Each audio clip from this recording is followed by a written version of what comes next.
ನಮಸ್ಕಾರವನ್ನು ತಿಳಿಸುತ್ತೇನೆ. ಹಾಗೆ ಎಲ್ಲ ನನ್ನ ಸ್ನೇಹಿತರಿಗೂ ನಮಸ್ಕಾರವನ್ನು ತಿಳಿಸುತ್ತೇನೆ.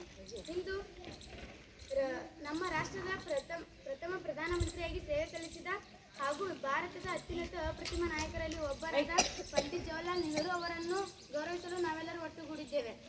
ಮಕ್ಕಳಿಂದ ಚಾಚಾ ನೆಹರು ಎಂದು ಪ್ರೀತಿಯಿಂದ ಕರೆಸಿಕೊಂಡ ಹಾಗೂ ಮಕ್ಕಳ ಹೃದಯದಲ್ಲಿ ವಿಶೇಷ ಸ್ಥಾನವನ್ನು ಹೊಂದು ಮಕ್ಕಳೇ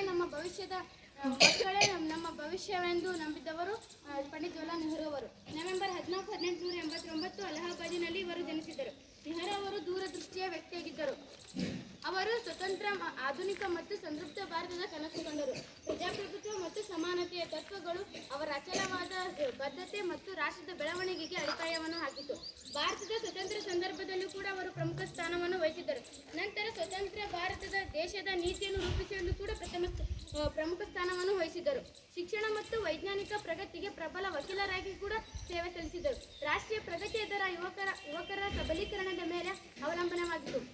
ಯುವ ಮನಸ್ಸುಗಳೇ ನಮ್ಮ ಭವಿಷ್ಯದ ಕೀಲಿಕ ಎಂದು ನಂಬಿದ್ದರು.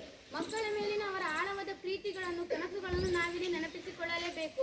ಮಕ್ಕಳ ಮೇಲಿನ ಮಕ್ಕಳನ್ನು ಅವರ ಜನ್ಮದಿನವನ್ನು ಮಕ್ಕಳ ದಿನಾಚರಣೆಯಾಗಿ ಆಚರಿಸಬೇಕೆಂದು, ಏಕೆಂದರೆ ಮಕ್ಕಳ ಶ್ರೇಯೋಭಿವೃದ್ಧಿ ಮತ್ತು ಶಿಕ್ಷಣಕ್ಕಾಗಿ ಅವರು ಆಚರಿಸುತ್ತೇವೆ.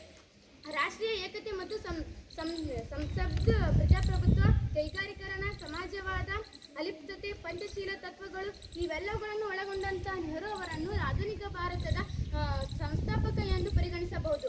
ಭಾರತದಲ್ಲಿ ಅಂತರ್ಯುದ್ಧಗಳನ್ನು ತಡೆದ ಕೀರ್ತಿ ನೆಹರು ಅವರಿಗೆ ಸಲ್ಲುತ್ತದೆ.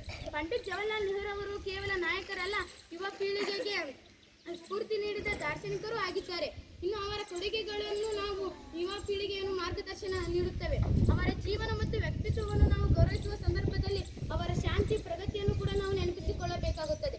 ಪಂಡಿತ್ ಜವಾಹರ್ಲಾಲ್ ನೆಹರು ಪಾಂಡಿತ್ಯ ಹೊಂದಿ, ಡಿಸ್ಕವರಿ ಆಫ್ ಗ್ರಂಥ ಬರೆದು, ತತ್ಪುರುಷ ನೆನೆಸಿ, ಜನರ ಹಿತಕ್ಕಾಗಿ ವಕೀಲ ವೃತ್ತಿಯನ್ನು ಪಡೆದು, ಹರುಷದ ಕರ್ತವ್ಯ ದಿಸೆಗೆ ರಂಗಿನ ವೇಷ ಧರಿಸಿ, ಲಾಲನೆ ಪಾಲನೆಯಿಂದ ಬೆಳೆದು ಲಲನೆಯಿಂದ ಮಕ್ಕಳನ್ನು ಬೆಳೆಸಿದ ಮೂರ್ತಿ, ನೆನಪಿನಾಳದಲ್ಲಿ ಉಳಿದು ಹರಿಯಂತೆ ಉಳಿದು ರೂವಾರಿಯಾದವರೇ ಅವರೇ ನಮ್ಮ ಪಂಡಿತ್ ಜವಾಹರ್ಲಾಲ್ ನೆಹರು ಎಂದು. ಧನ್ಯವಾದ.